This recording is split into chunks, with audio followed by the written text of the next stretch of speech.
dead of the night, when the cold winds blow, there's a truth in the dark where the secrets go. Every whisper, every crime, unraveled one clue at a time. What's hiding in the past? What's lurking down below? Only the shadows know. One of the most infamous and enduring American crime stories begins with a simple rhyme. Lizzie Borden took an axe. But what really happened on that sweltering August day in 1892? Let's travel back in time to Fall River, Massachusetts, and unravel the chilling mystery of the Borden family murders. The Borden household on 2nd Street was far from a happy home. Andrew Borden, a wealthy but notoriously frugal man, lived with his second wife, Abby, and his 2 adult daughters from his first marriage, Emma and Lizzie. Tensions were high. The sisters felt their stepmother got preferential treatment, and they resented their father's tight-fisted control over his fortune. There were arguments over property and money, creating a tense atmosphere that was about to explode. On the morning of August 4th, the house was strangely quiet. The eldest daughter, Emma, was out of town. The only people home were Andrew, Abby, Lizzie, and the family maid, Bridget Sullivan. Around 9:30 a.m., Bridget, who wasn't feeling well, went upstairs to rest in her attic room after cleaning the windows. Andrew Borden had gone into town for his morning business. Lizzie claimed she was in the barn, looking for some lead sinkers for a fishing trip she wasn't even planning to take. Sometime between 9 o'clock and 10:30 a.m., a brutal attack took place. Abby Borden was in the upstairs guest room, making the bed. An intruder, wielding a hatchet-like weapon, struck her 19 times from behind. Her body was left on the floor between the bed and the wall. There were no signs of a struggle. Around 10:30 a.m., Andrew Borden returned home. He found the front door locked, which was unusual and had to be let in by Bridget. Feeling unwell, he decided to lie down for a nap on the sofa in the sitting room. This would be his final rest. Less than an hour later, at about 11:10 a.m., the house was pierced by a scream. Lizzie called out to Bridget, "Maggie, come quick, Father's dead. Somebody came in and killed him." Bridget rushed downstairs to a horrifying scene. Andrew Borden was slumped on the sofa, his face obliterated by at least 10 savage blows from the same sharp, heavy weapon. The attack was so violent that one of his eyeballs was split in 2. The police were called, and the investigation began. The initial search of the house was surprisingly clumsy. At first, no one even thought to check upstairs. It was a neighbor who went up and discovered Abby Borden's body. The house was soon swarming with police, neighbors, and doctors, contaminating what could have been a crucial crime scene. Right away, Lizzie Borden became the prime suspect. Her story had holes. Her alibi of being in the barn felt weak. Why look for fishing sinkers in a dusty, hot barn loft on a scorching day, and for a fishing trip that wasn't planned? Her behavior was also strange. In the face of such a horrific family tragedy, witnesses described her as unusually calm and collected, almost detached from the horror around her. Then came the more damning evidence. A few days before the murders, Lizzie had tried to purchase prussic acid, a deadly poison, from a local drugstore. The pharmacist refused to sell it to her. Lizzie claimed she needed it to clean a sealskin cape, but this explanation was flimsy at best. Was she planning a different method of murder before settling on something more direct? The family dynamics also pointed fingers at Lizzie. She and her sister Emma had a deep-seated resentment towards their stepmother, Abby. Just a year before, their father had gifted a house to Abby's half-sister. The sisters were furious, and the conflict was so intense they stopped taking meals with their parents. Money, inheritance, and resentment were powerful motives. The most suspicious event, however, happened a few days after the murders. A family friend saw Lizzie burning a dress in the kitchen stove. Lizzie claimed the dress was stained with paint, but investigators wondered, was she actually destroying a blood-soaked dress, the one she wore during the attacks? This act, more than any other, seemed like a clear attempt to destroy evidence. Despite the mounting suspicion, the search for the murder weapon proved difficult.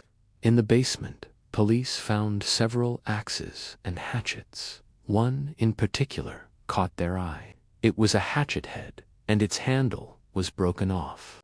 The head itself looked like it had been recently cleaned and dusted with ash, as if to make it look like it had been sitting there for a long time. Was this the weapon? And if so, where was the bloody handle? It was never found. The trial of Lizzie Borden began in June of 1893, and it was a national sensation. It was the O.J. Simpson trial of its day. The prosecution laid out their case. Lizzie had the motive, the opportunity, and her actions after the murders were highly suspicious. They presented the attempt to buy poison, the burning of the dress, and her contradictory statements. They argued that only someone intimately familiar with the house's layout could have committed the crimes without being seen or heard. However, Lizzie's defense team was brilliant.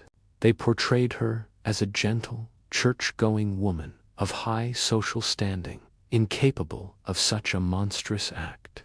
In the Victorian era, the idea of a woman from a respectable family committing such a violent crime was almost unthinkable to the all-male jury. The defense systematically attacked the prosecution's case, which was, to be fair, purely circumstantial. There were no bloody fingerprints. No witnesses saw Lizzie commit the crimes. The alleged murder weapon, the hatchet head, couldn't be definitively linked to the wounds. The defense even brought the skulls of Andrew and Abby Borden into the courtroom, a shocking move to argue that the wounds did unmatch the hatchet. They suggested that an unknown intruder, a madman perhaps, was the real killer. After just 90 minutes of deliberation, the jury returned with their verdict, not guilty. The courtroom erupted. Lizzie was free, but the court of public opinion was not so kind. Though acquitted, Lizzie was ostracized by the community of Fall River for the rest of her life. She and her sister Emma inherited their father's considerable fortune. They bought a large, modern mansion in a fashionable part of town and named it Maplecroft. But the shadow of the murders never left them. The two sisters, once united, eventually had a falling out, and Emma moved away, never to speak to Lizzie again. Lizzie lived out her days as a wealthy but lonely outcast, dying in 1927. So, if Lizzie didn't do it, who did? Over the years, countless theories have emerged. Some point to Bridget Sullivan, the maid, but her testimony was consistent, and she had no clear motive. Another theory involves Emma Borden. Could she have secretly returned to town, committed the murders, and then left again, using her trip as an alibi? It seems far-fetched. What about John Morse, Lizzie's maternal uncle, who had mysteriously stayed overnight at the house the night before the murders and had a flimsy alibi for the time of the attacks? He had been discussing business with Andrew, and money has a way of creating conflict. And then there's the possibility of an unknown killer, an angry business associate of Andrew's, or a random transient. But the fact that nothing was stolen and the killer navigated the house with such ease makes this less likely. In the end, we are left where we started. All the evidence against Lizzie Borden is circumstantial. There is no smoking gun, or in this case, no bloody axe.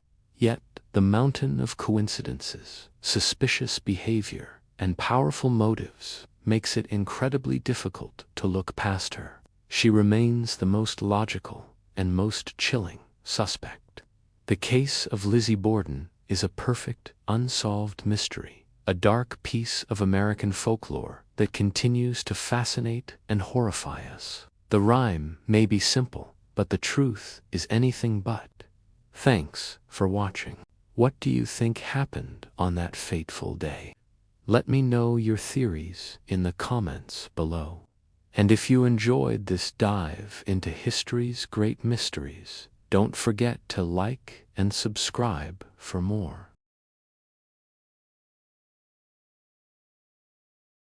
In the quiet of the night, when the cold winds blow, there's a truth in the dark where the secrets go. Every whisper, every crime, unraveled one clue at a time. What's hiding In the quiet of the night when the cold winds blow, there's a truth in the dark where the secrets go. every whisper, every crime, unraveled one clue at a time. What's hiding in the past? What's lurking down below? Only the shadows know. In the quiet of the night, when the cold winds blow, there's a truth in the dark where the secrets go.